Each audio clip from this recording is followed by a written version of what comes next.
In the Catholic Church, a bishop is an ordained minister who holds the fullness of the sacrament of holy orders and is responsible for teaching doctrine, governing Catholics in his jurisdiction, and sanctifying the world and representing the Church. Catholics trace the origins of the office of bishop to the apostles, who it is believed were endowed with a special charism by the Holy Spirit at Pentecost. Catholics believe this special charism has been transmitted through an unbroken succession of bishops by the laying on of hands in the sacrament of holy orders. Diocesan bishops, known as epics in the Eastern Catholic churches, are assigned to govern local regions within the Catholic Church known as dioceses. In the Latin Church, an epices in the Eastern rites. Bishops are collectively known as the College of Bishops and can hold such additional titles as Archbishop, Cardinal, Patriarch, or Pope. As of 2009, there were approximately 5,100 bishops total in the Latin and Eastern churches of the Catholic Church.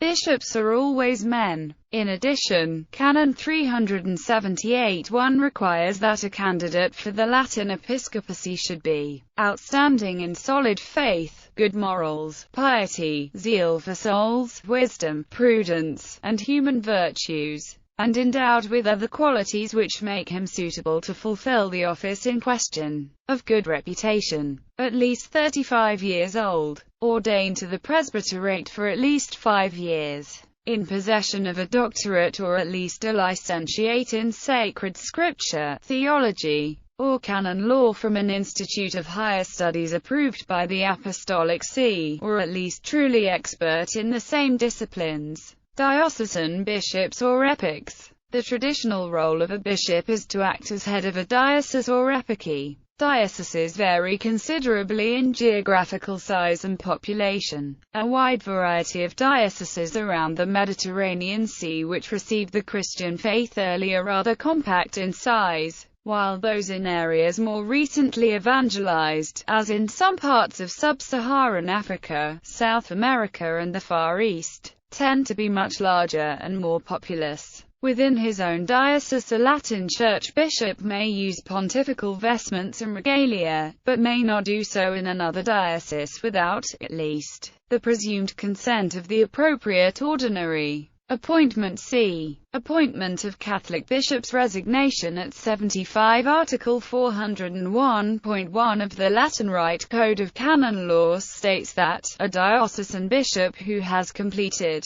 his 75th year of age is requested to offer his resignation from office to the Supreme Pontiff, who, taking all the circumstances into account, will make provision accordingly. Roles. A diocesan bishop is entrusted with the care of a local church. He is responsible for teaching, governing, and sanctifying the faithful of his diocese, sharing these duties with the priests and deacons who serve under him. 2. Teach, sanctify and govern means that he must oversee preaching of the gospel and Catholic education in all its forms, oversee and provide for the administration of the sacraments, and legislate, administer and act as judge for canon law matters within his diocese. He serves as the chief shepherd of the diocese and has responsibility for the pastoral care of all Catholics living within his ecclesiastical and ritual jurisdiction. He is obliged to celebrate Mass every Sunday and holy day of obligation with the intention of praying for those in his care, assign clergy to their posts in various institutions and oversee finances.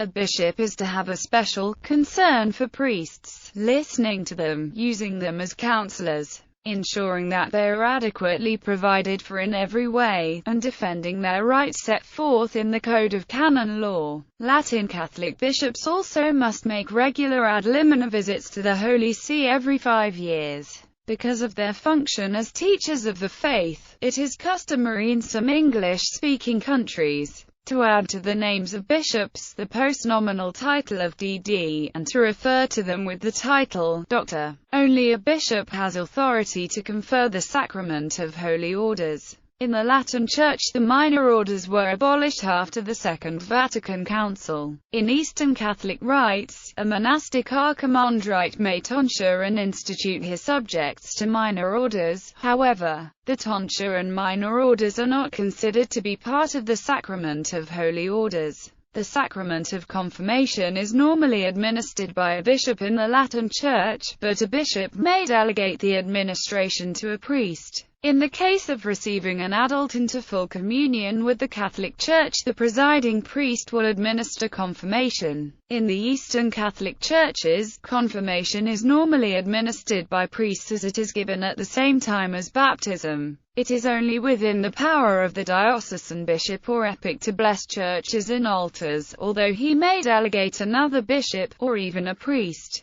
to perform the ceremony. On Holy Thursday, Latin Catholic bishops preside over the Mass of the Chrism. Only a bishop may consecrate Chrism. In the Eastern Catholic Churches, Chrism is consecrated solely by heads of churches sui juris, and diocesan bishops may not do so. Only a bishop or other ordinary may grant imprimaturs for theological books, certifying that they are free from doctrinal or moral error. This is an expression of the teaching authority and education responsibility of the bishop. Prior to the Second Vatican Council, it was also the prerogative of the bishop to consecrate the paten and chalice that would be used during the Mass. One of the changes implemented since the Council is that a simple blessing is now said, and it may be given by any priest. Canonical authority in both Western and Eastern Catholic churches, any priest can celebrate the Mass. In order to offer Mass publicly, however, a priest is required to have permission from the local ordinary. Authority for this permission may be given to pastors of parishes for a limited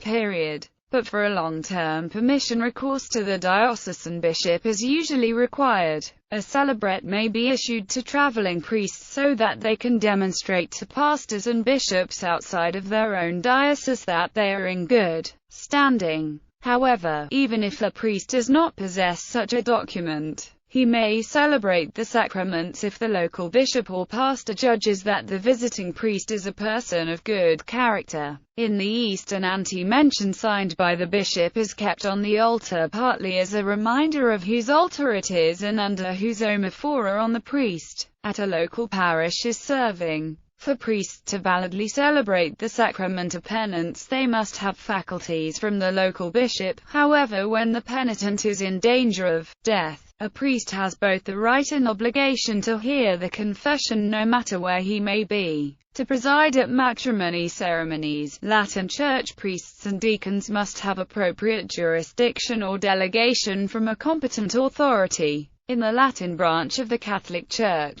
the teaching is that it is the couple themselves who administer the graces of the sacrament. Thus, although it is normally an ordained person who officiates at a marriage ceremony, a bishop may delegate a lay person to be present for the exchange of vows. This would be done only in extreme cases such as in mission territories. In the Eastern tradition, the clergy not only witness the exchange of vows but must impart a blessing for a valid marriage to have taken place, unless a particular bishop has forbidden it. Any bishop may preach throughout the Catholic Church, and any priest or deacon may also preach anywhere unless his faculty to preach has been restricted or removed. The cathedral of a diocese contains a special chair, called a cathedra, sometimes referred to as a throne, set aside in the sanctuary for the exclusive use of its ordinary. It symbolizes his spiritual and ecclesiastical authority. Additional titles, status and roles.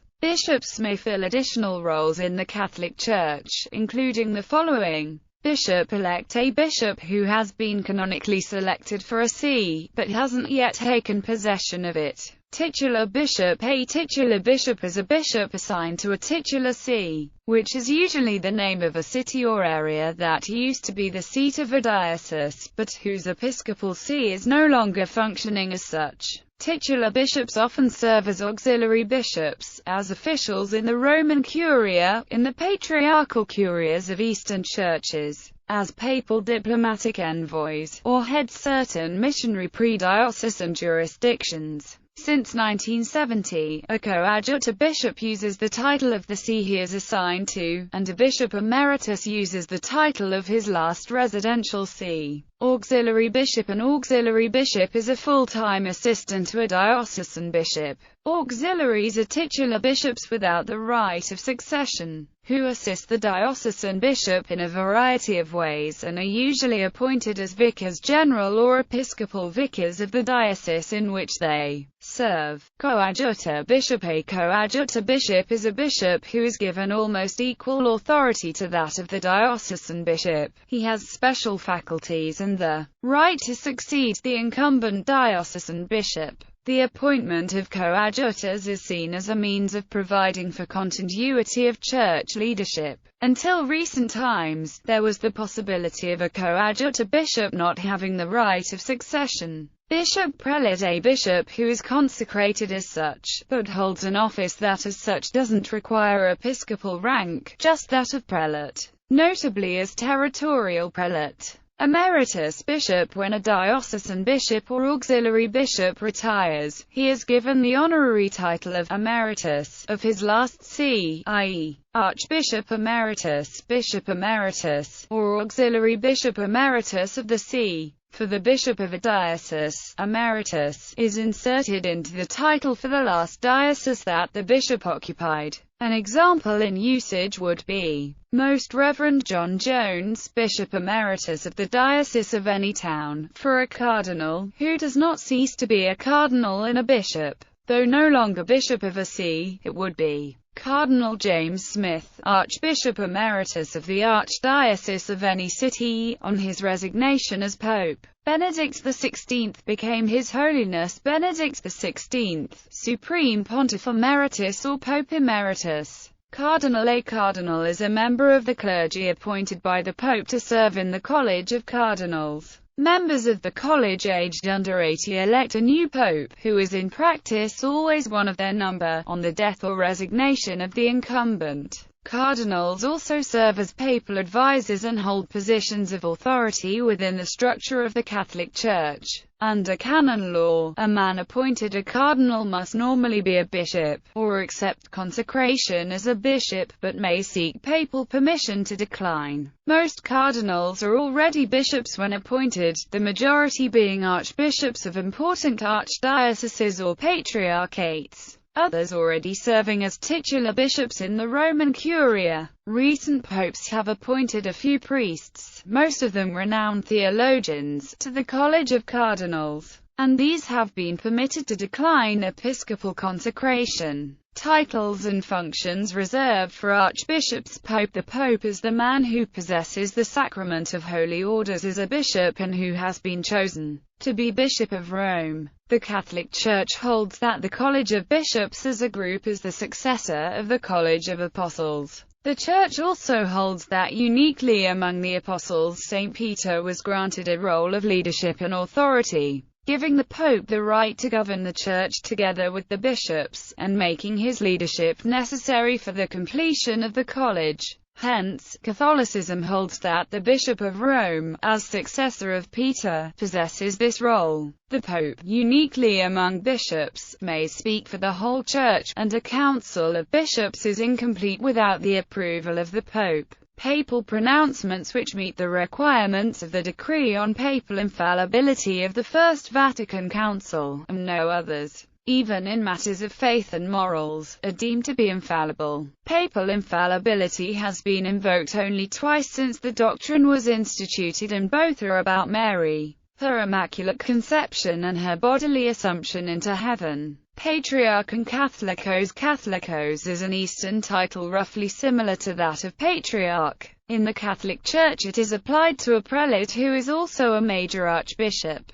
Major archbishop. Major archbishops are the heads of some of the Eastern Catholic churches. The major archbishop's authority within their respective sui juris churches is equal to that of a patriarch, but they receive fewer ceremonial honors. primate in the Catholic, Anglican, and some other churches. A primate is usually the bishop of the oldest diocesan, or the capital of a nation. The title is one of honor. Metropolitan Archbishop. A metropolitan bishop is an archbishop with minor jurisdiction over an ecclesiastical province. In practice, this amounts to presiding at meetings and overseeing a diocese which has no bishop. In Eastern Catholicism, a metropolitan may also be the head of an autocephalous, sui juris, or autonomous church where the number of adherents of that tradition is small. In the Latin Church, metropolitans are always archbishops. In many Eastern churches,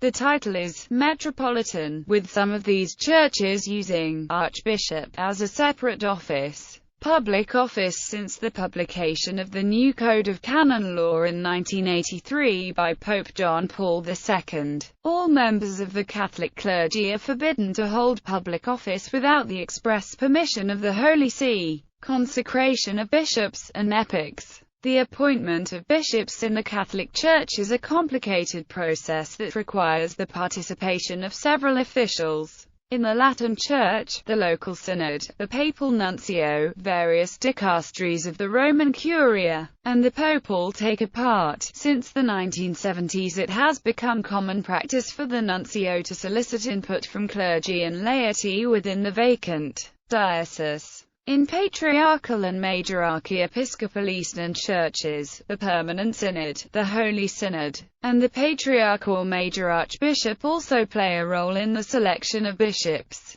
Apostolic succession. And other churches. The Catholic Church has always taught that bishops are descended from a continuous line of bishops since the days of the Apostles, which is known as apostolic succession. Since 1896, when Pope Leo XIII issued the bull Apostolici Curiae, the Catholic Church has not recognized Anglican orders as valid, because of changes in the ordination rites that took place in the 16th century, as well as divergence in the understanding of the theology of episcopacy and Eucharist. However, this view has since been complicated because Old Catholic bishops, whose orders are fully recognized as valid by Rome, have acted as co-consecrators in Anglican episcopal consecrations. According to the church historian Timothy de Fort, by 1969 all Church of England bishops had acquired Old Catholic lines of apostolic succession fully recognized by the Holy See. The Catholic Church does recognize, as valid but illicit, ordinations done by breakaway Catholic groups such as the Old Catholic Church of the Utrecht Union and the Polish National Catholic Church, so long as those receiving the ordination are baptized males and a valid rite of episcopal consecration, expressing the proper functions and sacramental status of a bishop, is used. The Holy See also recognizes as valid the ordinations of the Eastern Orthodox, Old Catholic, Oriental Orthodox and Assyrian Nestorian churches. Regarding the churches of the East, the Second Vatican Council stated, "To remove, then, all shadow of doubt, this Holy Council solemnly declares that the churches of the East, while remembering the necessary unity of the whole Church, have the power to govern themselves according to the disciplines proper to them, since these are better suited to the character of their faithful, and more for the good of their souls." However, the Holy See does not recognize as valid the orders of any group whose teaching is at variance with core tenets of Christianity, even though it may use the proper ritual. The recent practice of independent Catholic groups to ordain women has added a definite cloudiness to the recognition of the validity of orders, as the act of ordaining women as priests or bishops is incompatible with Catholicism and Eastern Orthodoxy. The practice by some independent clergy of receiving multiple ordinations also demonstrates an understanding of holy orders which is at variance with Catholicism and Orthodoxy, both of which hold that a person is either ordained or not.